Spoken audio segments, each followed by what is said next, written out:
는 저희가 시작하기 전에 간단하게 제가 어떻게 수업을 시작하게 됐는지, 어떤 경력이 있는지 먼저 간단하게 설명을 하고 넘어갈게요.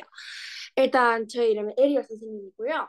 처음에 캐나다에서는 아주 동쪽에 있는 노바스코샤 주라는 곳으로 이제 이주를 해가지고 그때부터 나름 열심히 뭔가 한글 교실도 만들어서 이제 한국이라는 곳이 있다는 거를 지역 사회에 알리고 또 이제 유아교육학과를 전공하기 위해서 지역 컬리지에 입학을 해가지고 졸업한 후에는 계속 이쪽 유아교육 필드에서 일을 해왔고요. 또 2022년도에는 토론토가 있는 온타리오주에서 일을 했고요. 2024년부터는 알버타주에서 계속 똑같은 일을 하고 있습니다.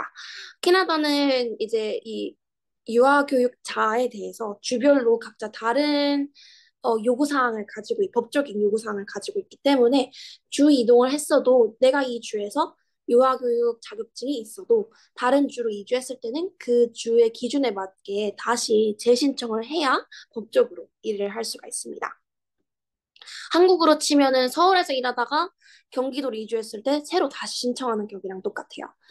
그래서 제가 초반에는 몬테소리 아니면 Emergent Curriculum, 레지오 에밀리아라는 다양한 교육 철학의 센터들에서 근무를 하면서 제가 개인적으로 제일 지향하는 철학이 뭘까를 탐구해가는 과정을 한번 거쳤었고요.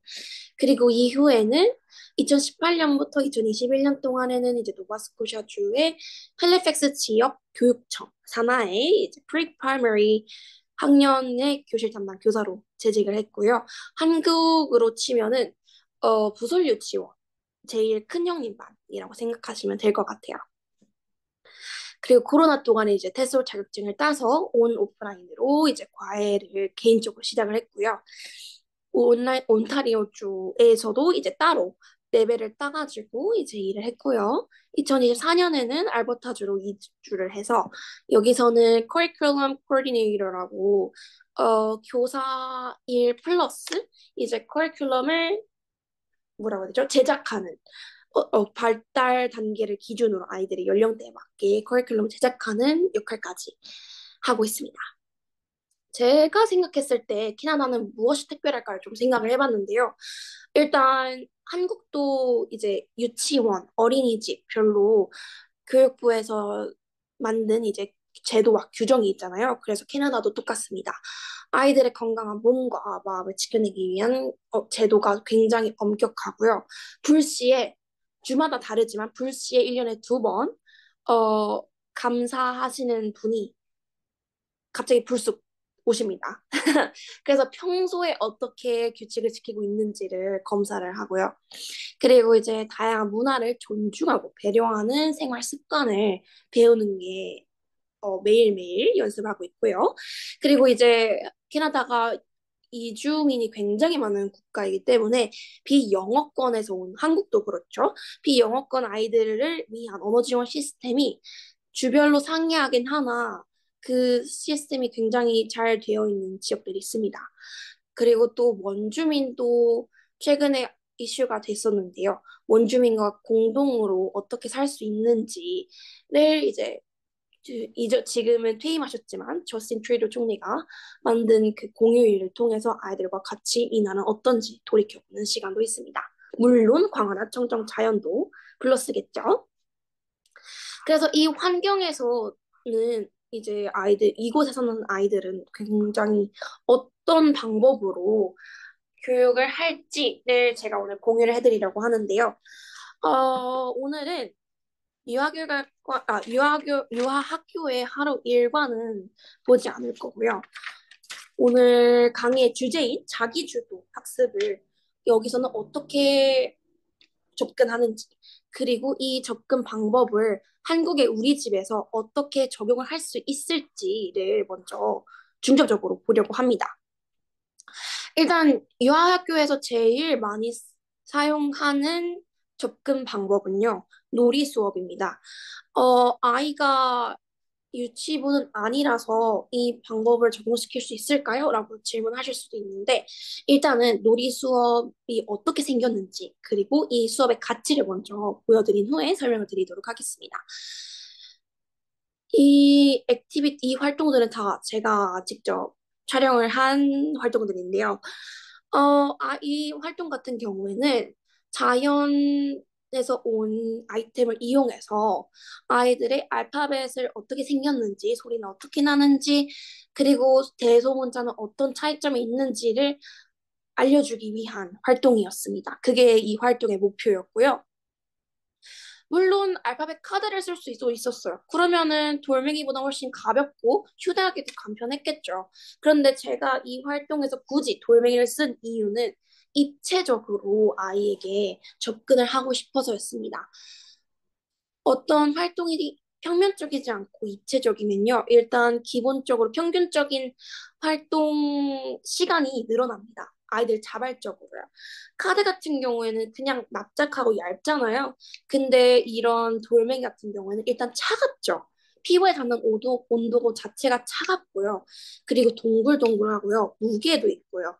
그래서 아이가 직접 이렇게 집었을 때 뭔가 이 촉감부터 다르니까 이 달라진 촉감을 통해서 눈으로 봤을 때 이 눈으로 보는 느낌까지 달라지게 몸으로 느껴집니다. 저는 이 프로세스가 아이들이 놀이 시간을 늘려주는 거에 굉장히 큰 공헌을 했다고 생각을 해요.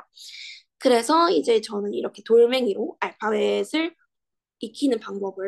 익히는 활동을 만들어 봤고요. 그리고 또 하나로는 이제 리사이클, 재활용품을 이용해서 소근육, 대근육놀이도 한번 했었는데요. 물론 이 센터에 있는 장난감으로도 똑같은 놀이를 할 수 있었습니다만 아이들이 어떻게 좀 더 쉽고 간단한데 좀 더 이어질 만한, 확장시켜 줄 수 있을 만한 활동을 하는지를 좀 제가 연구를 해봤다가 종이컵을 사용해서 해봤더니 이 수업을 한 일주일 내내 종이컵을 가지고 성도 만들었다가 뭐 빌딩도 만들었다가 굉장히 많은 구조를 만드는 방법까지 확장을 시켜서 제가 굉장히 뿌듯했던 활동이었습니다. 또 아이들이 초등학교, 중학교에 가면 굉장히 많은 독립적인 스킬을 필요로 하는데요. 그래서 저는 평소에 아이들에게 혼자 하기를 굉장히 유도를 하는 편입니다. 그 중에 하나가 아이들한테 우리 바깥에서 놀고 오면은 옷들이 굉장히 더러워지는데 이 옷들은 그럼 어떻게 다시 깨끗해질까라고 오픈엔드 퀘스천 음, 예, 아니요 질문이 아닌 좀 더 확장시켜주는 질문을 던졌어요. 그랬더니 이제 아이들이 스스로 어, 빌드업이라고 하죠. 아이들이 스스로 대화하고 이렇게 쌓아 올리면서 굉장히 많은 아이디어를 저한테 주는 거예요. 그 중에 하나가 빨래통에 넣으면 엄마가 그 빨래를 세탁기에 넣어가지고 돌리면 깨끗해져요. 라고 어떤 아이가 말을 해줬어요. 그러면은 그러면은 옛날에는 세탁기가 없었는데 옛날에는 어떻게 빨래를 했을까라고 제가 또 질문을 던졌어요. 그랬더니 이제 애들이 그러면은 물에다가 뭐 비누 타가지고 어쩌고저쩌고 이렇게 얘기를 하는 거야. 그래서 그러면 우리 학교에서도 해보자 해가지고 자세히 보시면 알겠지만 저게 발레 봉입니다. 그 댄스 스튜디오에 있는 발레 봉인데요. 그 방에 가가지고 제가 빨랫줄을 만들었어요. 그래서 아이들이 직접 염색도 하고 빨래 넣는 법도 배우고 요즘 코로나 아이들을 어떻게 빨래 하는지도 모르는 아이들이 굉장히 많을 텐데 이 활동을 통해서 아날로그 시절에 어떻게 살아남았는지 내가 스스로 했을 땐 어떤 어려움이 있는지까지 한번 배워봤습니다. 그래서 이 놀이 수업들을 통해서 교육적 가치가 어떤 가치가 있는지를 알아야 이제 가정에서 자기주도 학습을 이제 접근을 하실 때 이 가치를 알아야 이제 그 과정을 좀 더 자세히 이해하실 수 있으실 것 같은데요. 일단 저는 어떤 접근 방법을 쓰냐면요. 한글로 치면 육하원칙이라고 해요. 언제, 누가, 어디서, 어떻게, 무엇을, 왜. 이 질문만 하셔도 이 자기주도 학습 접근 방법에 반은 성공하신 겁니다. 미리 답을 주지 마세요. 답을 아이가 스스로 사고행하도록 유도까지만 하는 것이 저희의 역할입니다. 그래서 하나의 놀이를 가지고도 아이들이 100개, 500개를 배울 수 있는 거예요. 이 사진 같은 경우에는 아이들 연령대가 1.8세? 18개월부터 18개월, 20개월부터 3세까지 반이었는데요. 그래서 이제 걸음마를 약간 뒤뚱거리면서 하는 애들부터 이제 뛰어다니는 애들까지 있는 반이었습니다. 근데 이 반 친구들이 어느 날 갑자기 시계에 관심을 보이는 거예요. 그래서 제가 벽시계를 떼서 아이들 눈높이에 맞춰서 관찰할 수 있도록 바닥에 놔줬어요. 그랬더니 이렇게 보면서 막 자기들끼리 얘기를 하는 거예요. 그러면 혹시 학부모님이 이 상황을 봤을 때 이 육하원칙 질문을 이용해가지고 어떤 유도 질문을 할 수 있을까? 혹시 채팅창으로 한번 의견 공유를 해주실 수 있을까요? 수 선생님도 한번 채팅으로 쳐주실 수 있을까요? 아이들이 벽시계를 보면서 흥미를 보이고 있어요. 근데 이 흥미를 보이고 있을 때, 이 육하원칙 질문을 이용해서 어떤 유도 질문을 할 수 있을지 간단하게 한번 공유해 주실 수 있을까요? 질문 다시 한번 주시겠어요? 네, 이 사진을 보시고 음, 아이들이 여기 이 벽식에 흥미를 보이고 있는데 이 음, 육하 원칙을 이용해서 어떤 유도 질문을 할 수 있을까요? 예, 아니요 질문은 안 됩니다. 네네. 한국말을 써도 되죠? 네네네, 당연하죠.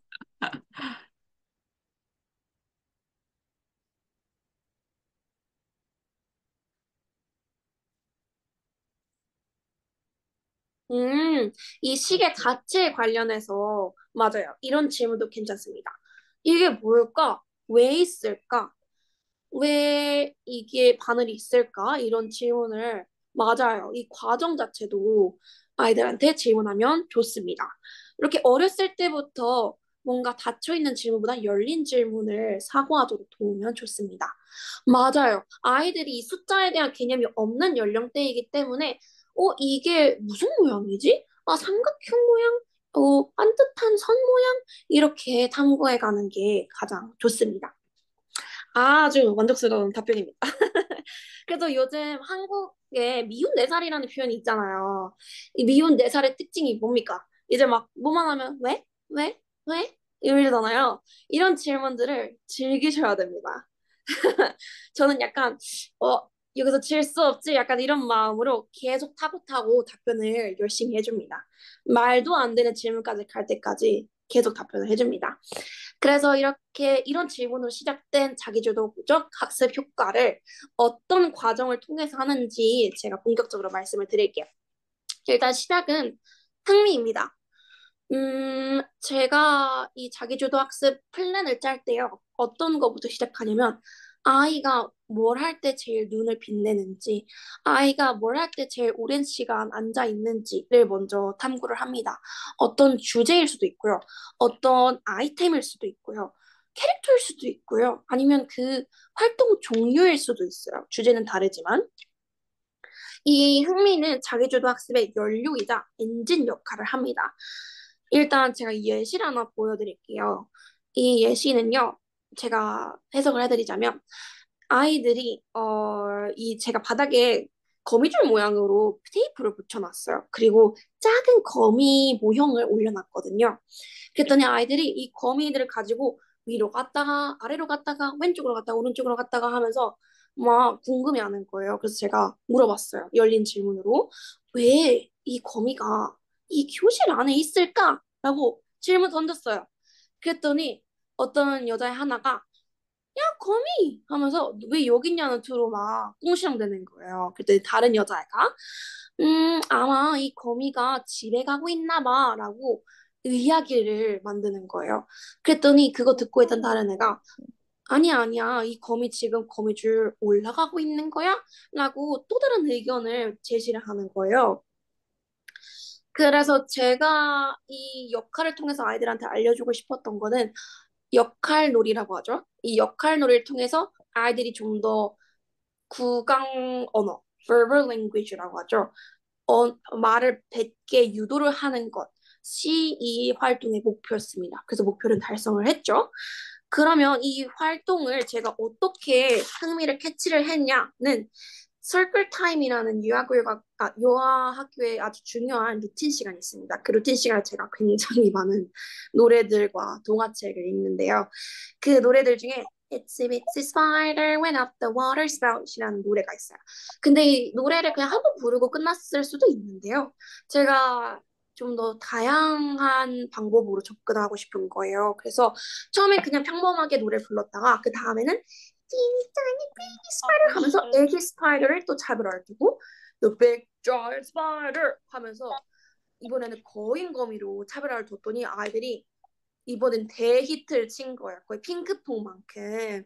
그러면서 이제 거미 노래를 너무너무 좋아하니까 이 거미 노래를 이용해서 좀 더 확장을 시켜줘야겠다 해가지고 만든 제 활동이 이 활동입니다. 만약에 제가 똑같은 노래를 부르고 끝났다면 이렇게까지 대히트를 치지 않았을 거라고 저는 감히 확신을 합니다. 그래서 두 번째 이제 순환 고리는요 뭐냐면 관찰 후 기록입니다. 본문을 먼저 보여드리자면요. 일단 이 활동이 그냥 굳이 어렵게 계획을 세울 필요도 없고요. 그냥 즉흥적으로 떠오른 아이디어여도 충분히 이 활동 범위에 들어갑니다. 이제 저 같은 경우는 유치원에서 활동을 설계까지 하는 그 과정을 거치기 때문에 저는 그 종이에다가 쓰는 게 필수적이긴 한데요. 근데 가정에서 적용하실 때는 굳이 그렇게까지 어렵게 하실 필요는 없고 이거 이렇게 하면 괜찮을 것 같은데 반짝 그 번개로 아이디어가 생각나셨다면 그거를 시전해 보시는 것도 굉장히 좋습니다. 핀으로. 빨리 당장. 그리고요. 나는 계획된 활동의 경우에는 이제 저 같은 경우는 학교별로 핀으로 다른 빡빡이야. 교육 철학이 있기 때문에 아니야. 그래서 다른 5대 발달 요소를 기반으로 이제 만들고 있고요. 그래서 이 과정에서 적용하실 때 뭔가 아이디어가 고갈된다. 뭔가 새로운 그런 자료가 필요하다 하시면 저희 자료방도 있고 또 이제 핀터레스트 아니면은 그냥 간단하게 네이버나 구글에 치시면 다른 학부모님이 같은 주제나 동화책을 가지고 만드신 자료들이 굉장히 많아요. 그래서 그 자료들을 이용하시는 것도 아주 좋습니다. 그러면 그냥 활동만 하고 끝이냐는 아닙니다. 세 번째 단계는요. 확장 및 발전입니다. 이 확장 및 발전이 굉장히 중요한데요. 저 같은 경우는 꿀팁을 하나 드리자면 뭐 이제 미리 설치를 해놓고 아이들한테 서프라이즈 하면서 이제 그때서야 아이들이 오게끔 하는 것도 좋지만 저는 가끔 일부러 제가 설치하는 모습을 아이들한테 노출을 시켜요. 아까 테이프 같은 경우에도 아이들이 밖에 나갔을 때 제가 미리 해놓은 게 아니라 제가 이 바닥에 테이프를 뜯어서 붙이는 거를 할 동안 아이들이 옆에 있게 그대로 두었어요. 그랬더니 아이들이 왜 바닥에 테이프를 붙여요? 하고 막 이제 그때부터 궁금해하기 시작하더니 이제 거울에 올려놓고 노래를 부르니까 당연히 아이들이 아주 자발적으로 참여를 하더라고요. 그래서 설치를 하는 과정 혹은 설치 이후에 아이들이 개입을 해도 그거는 전혀 무관합니다. 상관이 없습니다. 오히려 과정을 노출시키는 것이 아이들의 더 큰 흥미를 유도하는데 음, 좋은 좋은 스킬이 될 수 있습니다. 그리고 이제 제일 중요한 게요. 진행을 하실 때 이제 가정에서도 진행을 하실 때 개입이 최소한이어야 됩니다. 그래서 최소한으로 개입해가지고 제가 목표로 잡은 그 방향에서 완전히 방향이 반대로 가더라도 틀어져도 괜찮습니다. 예를 들어 거미를 가지고 아이들이 놀았으면 좋겠는데 갑자기 테이프를 뜯어요. 괜찮아요. 왜냐면 아이들이 이 테이프를 뜯어서 이 테이프를 다른 모양을 붙이려고 할 수도 있고요. 아니면은 뭔가 거미가 벽을 탔나 하고 벽에다가 붙일 수도 있고요. 오히려 제가 몰랐던 방향으로 아이들이 진행을 확장을 시켜줄 수도 있기 때문에 저는 개입은 최소한으로 하시라고 말씀을 드리고 싶습니다. 그리고 개입을 하실 때도 답을 던지시지 마시고요. 아이들이 이 과정을 스스로 빌드업할 수 있도록 열린 질문을 아까 말해드렸던 육하 원칙을 이용해서 열린 질문으로 유도를 하시기를 추천드립니다. 그래서 물론 이제 방향이 틀어졌을 때 안전에 위협된다거나 아니면은 뭔가 위생적으로 안 좋다거나 그런 방향으로 틀어졌을 때는 당연히 개입을 하셔야 되겠죠. 그런데 그런 분야까지 가지 않는 선에서 저는 항상 아이들이 스스로 주도적으로 하게끔 선택권을 항상 줍니다. 그리고 이제 중간중간에 아이의 뭔가 반응, 이제 가정에서는 뭔가 학부모님만 알 수 있는 아이의 눈빛 있잖아요. 눈빛 아니면은 단어, 말 아니면 행동을 아주 간략하게 키워드를 메모로 적어주시던지 아니면은 사진을 저는 가끔 찍거나 아니면은 영상을 찍거든요. 저는 이 영상을 이렇게 손에 들고 있으면 아이들이 약간 집중하다가 갑자기 집중력이 흐트러져요. 그래서 저 같은 경우는 핸드폰을 이렇게 미리 주변에다가 녹화를 시작하고 둡니다. 그리고 아이들의 놀이에 저도 직접적으로 개입해서 아 이러면 어떨까? 왜 그럴까? 라고 질문했을 때 아이들이 정확하게 어떤 단어를 써서 어떻게 표현을 했는지를 이 녹화본을 나중에 보고 이제 리뷰를 합니다. 그래서 이렇게 촬영을 하고 메모를 하는 그 목적이 결국 뭐냐면요. 리뷰 과정을 위함이었는데요. 이 리뷰 과정이 왜 필요한지 질문을 하실 수도 있을 것 같아요. 이 리뷰 과정이 왜 중요하냐면 이 전에 확장 및 발전 단계의 기록을 보면서 이 활동을 연장선상으로 어떻게 빌드업 시킬지 아니면은 같은 활동을 반복을 할지 아니면은 새로운 활동 아이디어를 얻을 도출을 할 수 있는 그런 기록이 될 수 있기 때문에 그래서 그 기록을 꼭 리뷰하시는 거를 저는 추천드려요. 그래서 제가 예시를 하나 보여드리자면 이 예시 같은 경우에는 이 반에 뭐만 하면 미는 아이가 있었어요. 그냥 기분이 나빠서 밀 때도 있고요. 기분이 좋은데 그냥 밀 때도 있어요. 내 앞에 있어서 밀 때도 있고요. 내 앞에 없었는데 굳이 찾아가서 미는 아이였어요. 그래서 이 아이에게 뭔가 어떤 대체 방안을 줄 수 있을까 제가 생각을 하다가 아이들이 제일 오고 가는 그 통로에 푸싱 워 미는 벽 그 에리아를 제가 따로 만들어 놨어요. 그래서 지퍼백에다가 푹신푹신하도록 이제 솜이랑 막 그 털실 같은 털실 공을 넣어 놓은 다음에요. 아이들이 어떤 목표인지를 알 수 있게 손 그림까지 오려서 붙여놨습니다. 그랬더니 아이들이 알아서 와서 밀더라고요. 그리고 이제 그 미는 아이 자체 같은 경우에는 다른 아이들은 한 번도 미는 그 모습을 본 적이 없는데 갑자기 다른 아이들이 자기처럼 미니까 그게 순수하게 기뻤던 거예요. 그래서 이제 자기도 그 아이들을 따라하고 싶어서 그 아이들 몸 자체를 밀기보다는 이 미는 벽에 와가지고 이 미는 벽을 계속 밀더라고요. 그래서 이 활동도 굉장히 성공적이었죠. 그래서 제가 이 과정을 촬영을 한 다음에 아이들이 정확하게 어떤 말을 했는지 그리고 이 미는 벽의 목표를 어떻게 달성을 했는지를 제가 리뷰를 한 다음에 이 다큐멘테이션이라는 거를 만들어서 학부모님들한테도 공유를 드리고 그리고 다른 동료 교사들한테도 공유해드림으로써 이런 행동 교정이 필요한 아이가 있을 때 아, 이렇게 접근하는 방법도 좋은 어, 성공적인 방법 중에 하나다라고 이제 의견을 공유하는 단계까지 거쳤고요. 그래서 이거 같은 경우에는 이후에 활동을 제가 어떻게 확장을 시킬지 그리고 아이들이 지금 어떤 흥미 요소가 있는지 파악하는 데도 용이하고요.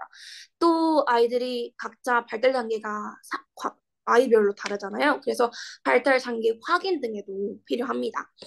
그래서 저는 이 과정을 통해서 상호 리뷰하는 거를 굉장히 좋아해요.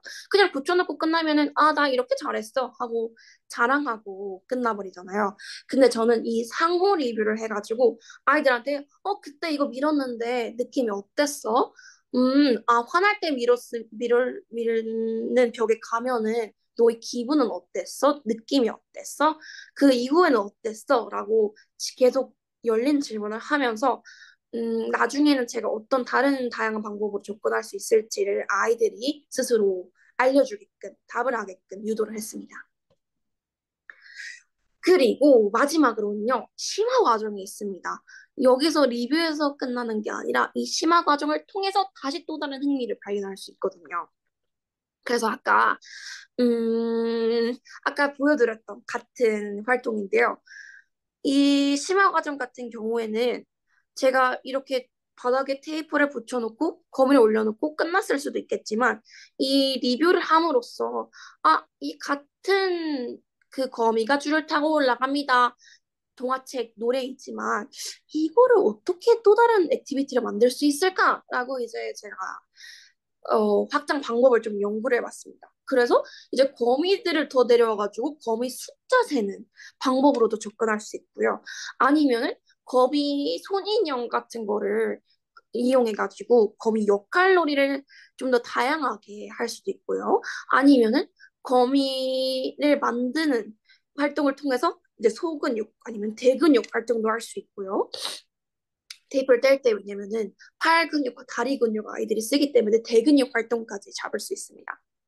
그리고 거미줄이 아이들이 직접 만들어 볼 수도 있겠죠. 그래서 이렇게 하나의 거미 노래를 가지고 아이들의 cognitive 한글로는 지금 생각이 안 나는데요. cognitive, emotional, social, language 발달 단계를 다양하게 두루두루 이제 자극시켜 줄 수 있습니다.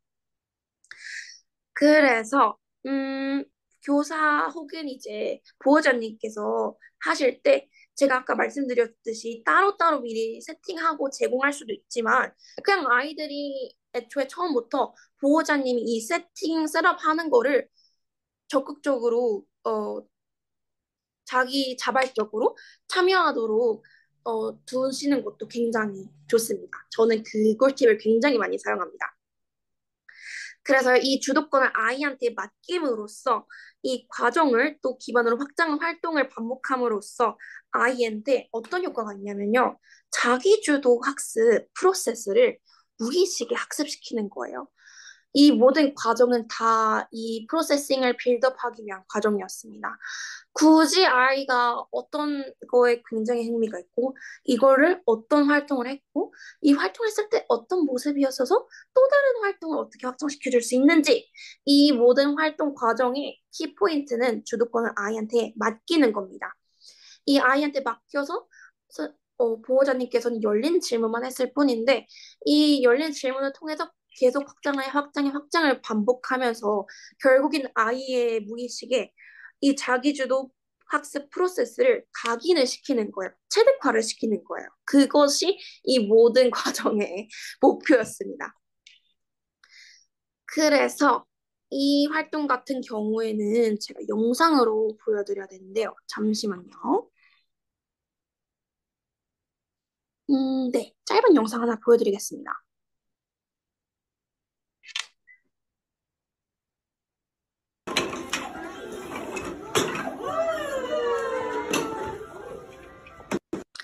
방금 활동 같은 경우에는 지금 아이들이 레고를 굉장히 길게 늘어뜨려 놓고 어디까지 늘어나냐면요. 저기 창문에서 여기 문까지 늘어났어요. 아마 숫자로 세면 50개는 넘었을 텐데 저거를 정리할 생각부터 하면 머리가 좀 아프죠. 근데 이제 그 생각부터 하지 마시고 아이가 이 활동을 통해서 뭘 배울 수 있는지를 제가 제일 잘 알아놔야 돼요. 일단 길이를 재죠. 그러면 수학적인 접근이죠. 왜냐면 이렇게 재봤을 때 내 기준으로 몇 개, 제 기준으로 몇 개, 이 개념이 생기잖아요. 그래서 길이의 개념, 숫자의 개념까지 만들므로써 이 활동 자체에서는 사회성, 협동성 이런 다양한 학습을 배울 수 있었습니다. 정리할 때도 아이들이 주도적으로 하게 하세요. 여기까지 나눠서 한번 해볼까? 저기까지 나눠서 한번 해볼까? 이렇게 열린 질문을 계속 이용하시면서 적극적으로 참여해 주시고요. 그래서 저는 이런 활동을 정리를 할 때도 제가 아이들한테 주도적으로 참여하도록 유도를 하는 편입니다. 선택은 항상 책임이 따른다는 것을 제가 매일매일 아이들한테 알려주는 편입니다. 그래서 이 활동을 너희들이 스스로 선택해서 이만큼까지 확장시키기로 했으면 이 재밌는 활동을 이만큼 많이 즐겼으니까 이 선택을 스스로 한 네가 이 이후에 정리를 하는 것도 너의 몫이다, 너의 책임이다 라는 것을 알려줍니다. 그래서 제가 마지막으로 좀 더 알려드리고 싶었던 게요. 그러면 활동들을 저희 집에서 어떻게 적용할까요? 이게 제일 궁금하시잖아요. 그래서 제가 이 부분을 좀 더 어떻게 와닿게 해드릴까?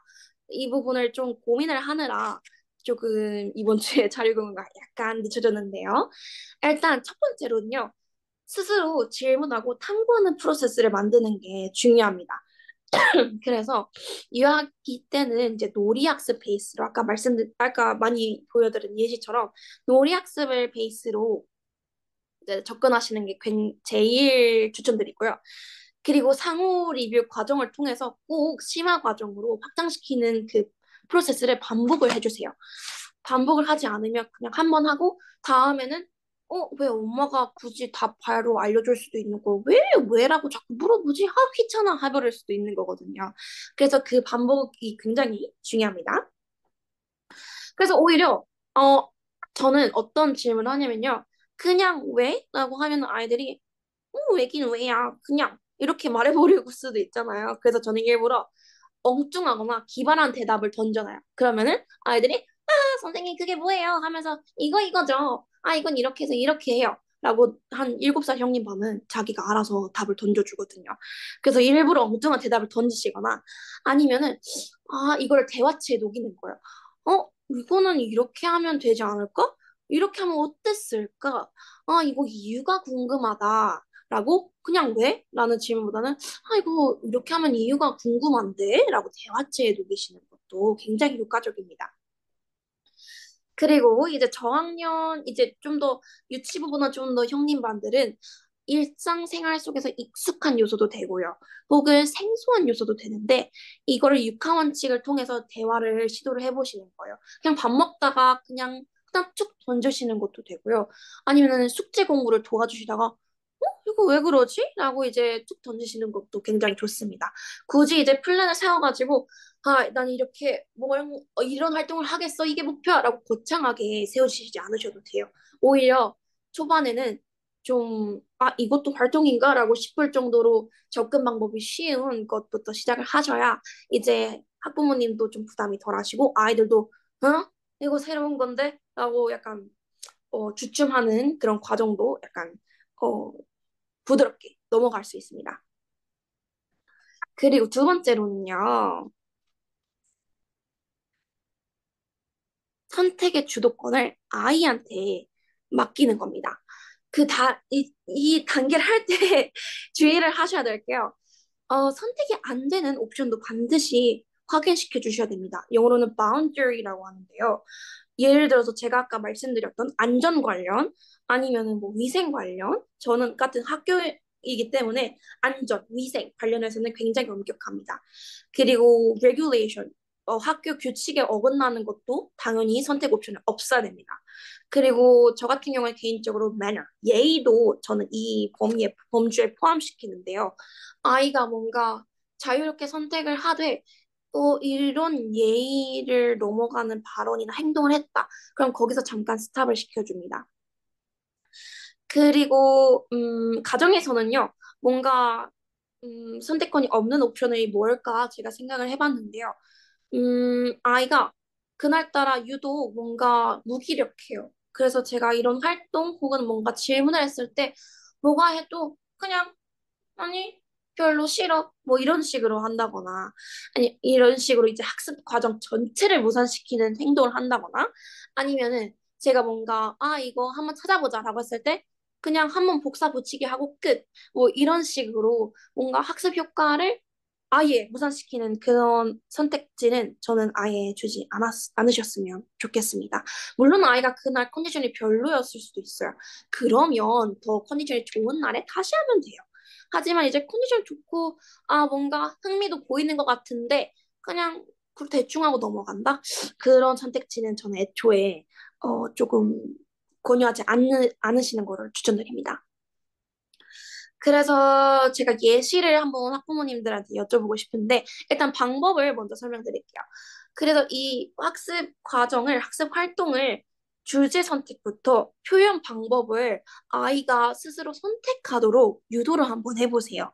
그리고 이 선택하는 과정에서 뭔가 리소스가 좀 더 필요하다.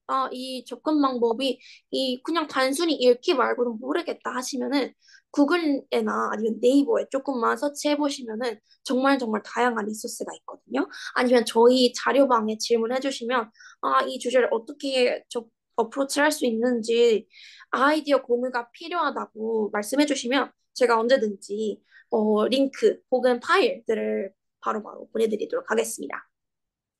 자, 여기서 제가 질문을 하나 하고 싶은데요. 오늘의 자기주도 학습 목표가 해리포터를 한 챕터 읽기입니다. 아이가 한 4페이지, 10페이지 넘어가면은 질려하는 거예요. 그래서 좀 더 긴 글밥을 읽혀주기 위해서 한 챕터 읽기가 학습 목표였습니다. 실제로 저도 긴 장편 소설을 처음으로 시작한 계기가 해리포터였거든요. 그래서 이 학습 목표를 아이의 흥미를 유도해서 자발적으로 학습할 수 있는 탐구 방법에는 무엇이 있을까를 지금 30초 동안 생각하신 다음에 채팅방에 한번 쳐주시겠어요? 대신 한 챕터 읽을 때마다 체크박스 색칠하기? 뭐 이런 거는 안 됩니다. 좀 더 창의적으로 한번 생각을 해보시기를 추천드릴게요. 한 챕터 읽기를 유도하기. 이 유도하기를 위한 활동에는 뭐가 있을까요? 저는 옛날 같은 경우에는 그 학교에서 독서 기록 독서록이라고 했나요? 독서록 그 노트가 있어서 독서록을 했던 것 같은데 제가 또 글씨 쓰는 걸 또 굉장히 싫어했어요. 그래서 저는 좀 더 다른 방법을 스스로 원하는 게 뭔지를 찾아갔던 그 과정이 있었습니다. 혹시 학부모님들은 어떤 방법을 생각하셨을지 한번 볼까요?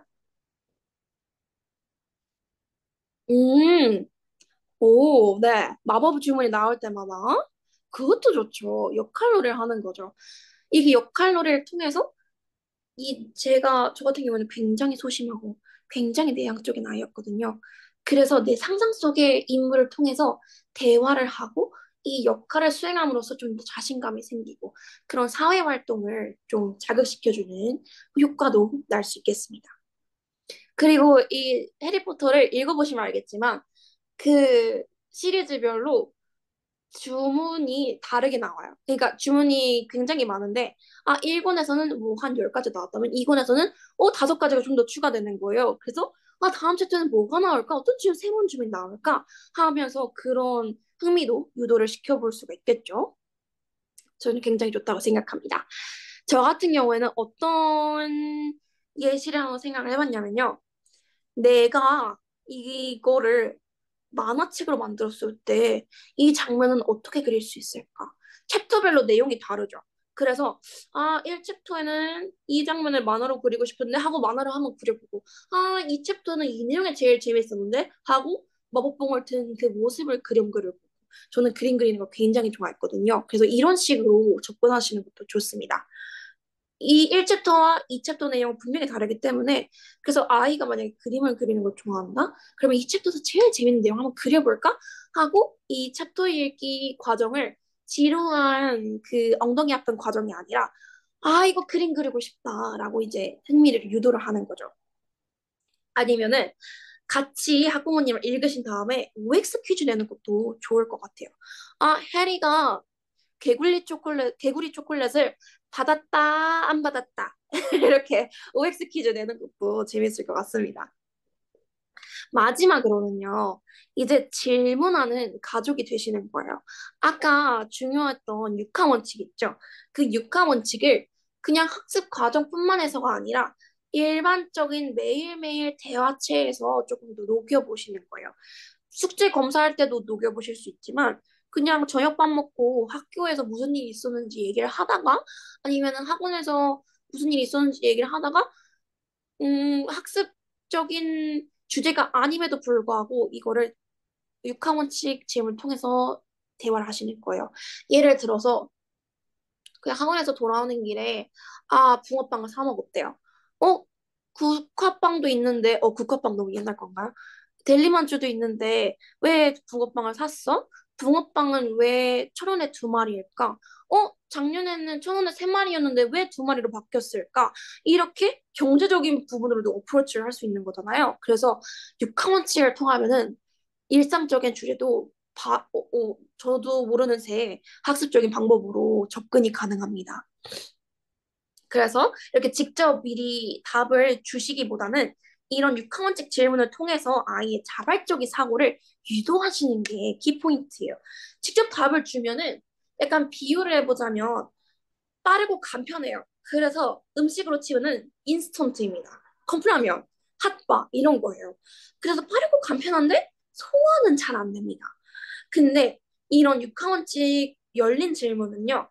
약간 텃밭에서 직접 재배해서 캐서 씻어서 만든 유기농 식사 같다고 생각을 해요. 그래서 일단 텃밭에서 직접 채취를 하면은 일단 흙 냄새를 맡고요. 손으로 이 뿌리를 만지고요. 씻고 요리를 모든 오감을 통해서 하면서 체득을 시키잖아요. 그러면은 이 체득시키는 그 대상이 음식이 아니라 학습적인 주제여도 아이가 소화가 좀 더 잘 됩니다. 영양소 흡수도 잘 됩니다. 학습 과정에서는 이제 영양소가 아니라 그 학습 요소이겠죠? 지식이겠죠?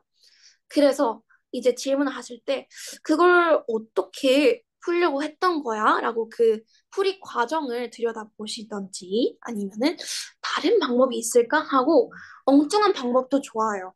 이 과정의 키포인트는 그 과정을 빌드업하는 반복되는 과정을 체득화시키는 거기 때문에 다른 방법 이렇게 보면 어떨까라고 엉뚱하게 생각해 보시는 것도 좋고요. 그리고 왜 이거인지 같이 찾아보자 하면서 해답의 과정을 같이 리서치하시면 더 좋습니다. 저 같은 경우는 며칠 전에도 교실에서 해파리는 다리가 몇 개일까? 이런 질문이 나온 거예요. 그런데 저도 답을 모르겠는 거예요. 오징어 다리, 문어 다리만 알지 해파리 다리가 몇 개지? 모르겠는 거예요. 그래서 바로 핸드폰을 켜서 구글링 해가지고 얘들아 봐봐. 이 해파리 이름은 뭔데? 다리가 몇 개야? 이 해파리 이름은 뭐래? 다리는 몇 개야? 하고 아이들한테 직접 찾아보게 했습니다. 그래서 이 직접 찾아보는 과정까지 아이가 주도적으로 참여를 함으로써 아, 이거 궁금할 땐 이렇게 찾아보면 되는구나. 아, 얘는 그럼 결과는 이렇구나. 라고 모든 해답의 근본부터 결과까지 도출하기까지 그 과정을 아이들이 적극적으로 참여를 하도록 유도를 했습니다. 네, 그래서 여기까지가 저희가 집에서 어떻게 참여를 하면 좋을지를 제가 좀 더 연구를 해가지고 공유를 드렸는데요. 제가 좀 말을 중간에 좀 빠르게 한 것 같아서 죄송합니다. 혹시 여기까지 내용 중에서 궁금하신 점이나 아니면 질문 있으시면 채팅 아니면 마이크 켜고 말씀해 주셔도 괜찮습니다. 다시 보고 싶은 슬라이드가 있으셔도 좋습니다.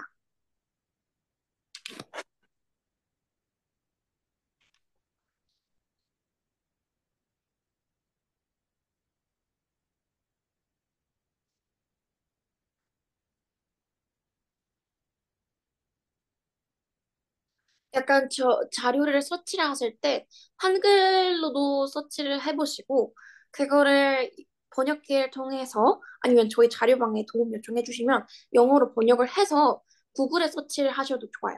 이 검색 엔진이 알고리즘이 있어가지고 제가 서치를 하던 방법으로만 하면은 그 분야의 것밖에 안 보여주더라고요. 그래서 가끔은 구글을 또 썼다가 네이버도 썼다가 핀터레스트 썼다가 하면서 다양한 검색 엔진이랑 언어를 통해 가지고 다양하게 검색을 해보시면 못 보셨던 자료를 알고리즘이 보여주실 겁니다.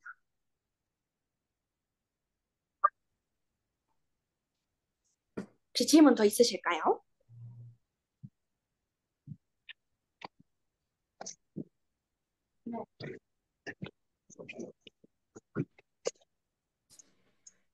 금방 이거구나. 이 집게는 네, 괜찮으실까요? 음. Terrible too. 혹시 자기주도 학습 아닌 거 질문해도 되나요? 제가? 네, 네네. 괜찮습니다.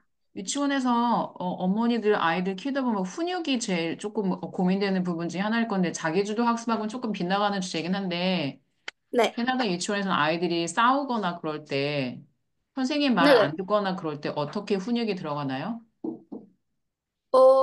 일단은 그 상황이나 그 전에 있던 상황이나 아니면 아이들 성향에 따라서 너무 달라가지고요.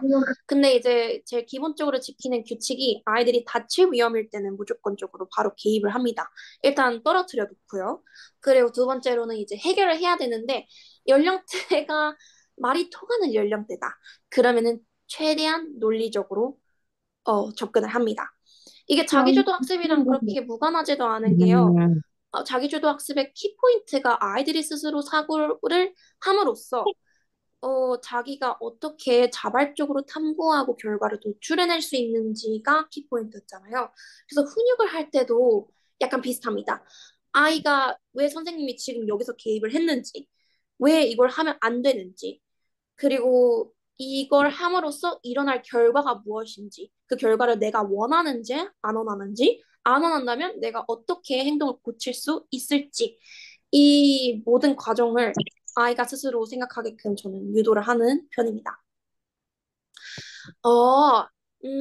일단은요, 아이들별로 흥미가 있는 그 접근 방법 아니면은 접근 주제를 먼저 파악하시는 게 중요해요. 예를 들어서 저희 유치원에서 제일 최신 유행이 아파트 노래거든요. 캐나다에도 지금 아파트 노래가 유행을 불어가지고 저희 옆반은 애기 반인데 아파트 노래만 틀면 울음을 그치는 아이가 있어요. 근데 그거는 그 얘기를 하려던 게 아니고요. 아파트 노래가 공통적인 흥미 요소지만 어떤 아이는 부르기를 좋아해요. 어떤 아이는 듣기를 좋아해요. 어떤 아이는 그 장면을 그림 그리기를 좋아해요. 그래서 같은 주제이지만 아이가 어떤 접근 방법이 굉장히 이 아이의 성향에 봐봐. 왜 맞고 엔진이 흥미에 없잖아? 그럼 여기 맞는지를 안에서 먼저 엔진 파악을 하셔야 작동하고 됩니다. 이게 나고 싶으면 이렇게 조정하는 거야.